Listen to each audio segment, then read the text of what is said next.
Hey guys, so this is a video to help you out with your hollow back. You might want 3 blocks. If you don't have 3 blocks, I know it's unusual that you end up using 3 blocks, so usually we have 2. You can also try books, or if you have a wheel, the yoga wheel, you can also use that. Our goal is to lengthen the lower back and bend from the middle back. And that's why hollow back is so great. It's really safe, especially for your lower back if you do have any lower back issues. It's a huge shoulder and chest opener. So I'm gonna give you some tips to work on your hollow back, some stretches that you can do. One of my favorites is to come to the wall, and you can do this kneeling or standing. Hold onto the block, and then melt your chest down.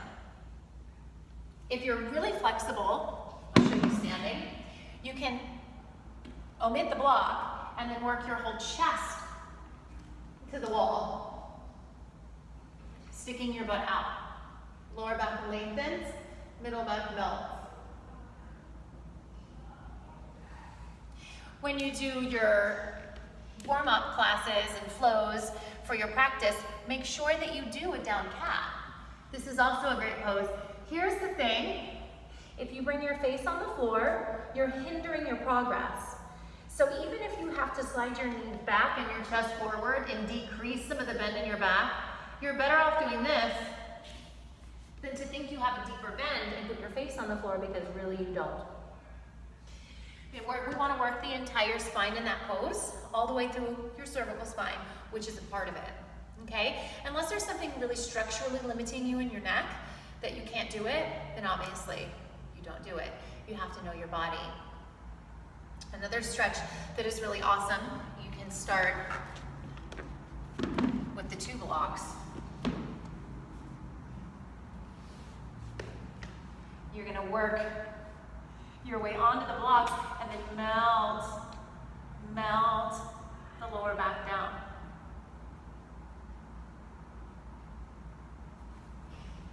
Elongating the lower back. Opening the middle back and your chest and shoulders. If you want more, 3 blocks. Remember, it's okay if your tailbone doesn't hit the floor. You're gonna come onto the shoulder blades, melt the tailbone down. Feels so good.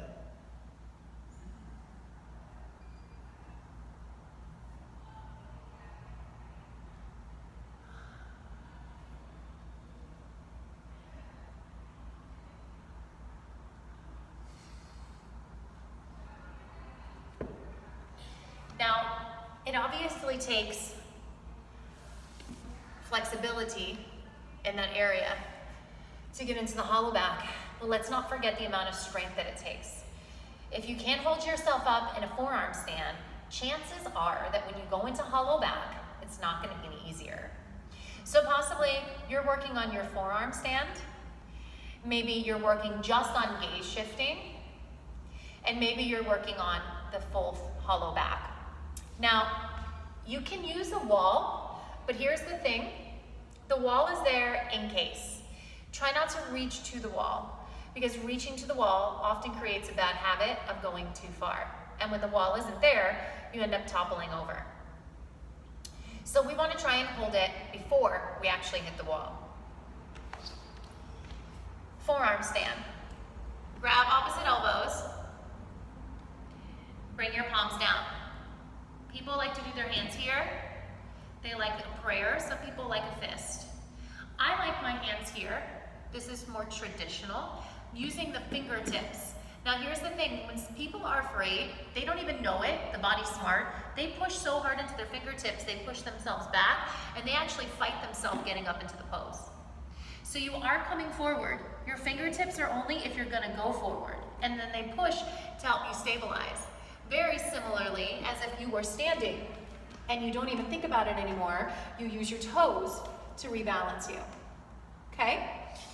So your hands can be in line with the elbows or slightly in, but never out, right?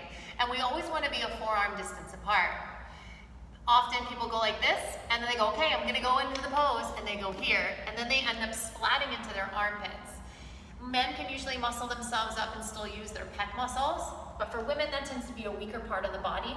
Really important that we keep ourselves safe, stay into the biceps, back lat, shoulder area, as opposed to allowing ourselves to sink out into the chest. Okay? Remember, when we go into hollow back, we're gonna be moving into the chest. Okay, so walk the feet in, one leg up, inner spiral, and pull the foot forward. If the wall is there, okay, find it, but then get away from it, and slowly bring the feet together. If you want to start practicing hollow back, you can put your feet on the wall and start to melt your hips towards the wall.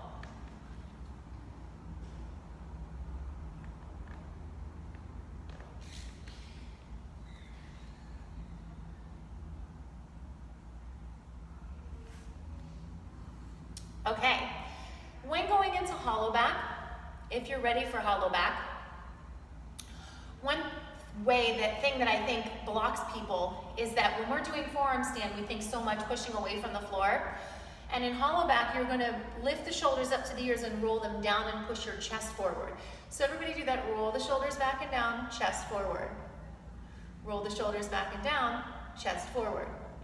You can always keep the wall there, bringing the palms down. Again, walking the feet in, one leg up. Remember, if you're working on forearm stand, stay here and work on the forearm stand. When the forearm stand is solid, you can bend your knees, start to work your butt back to the wall, shoulders up and down, working the chest through. Butt back, chest through.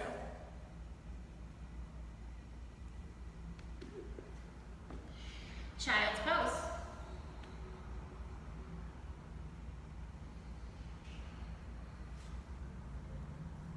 Remember guys, it's gonna be super scary at first because it's something you're not used to doing.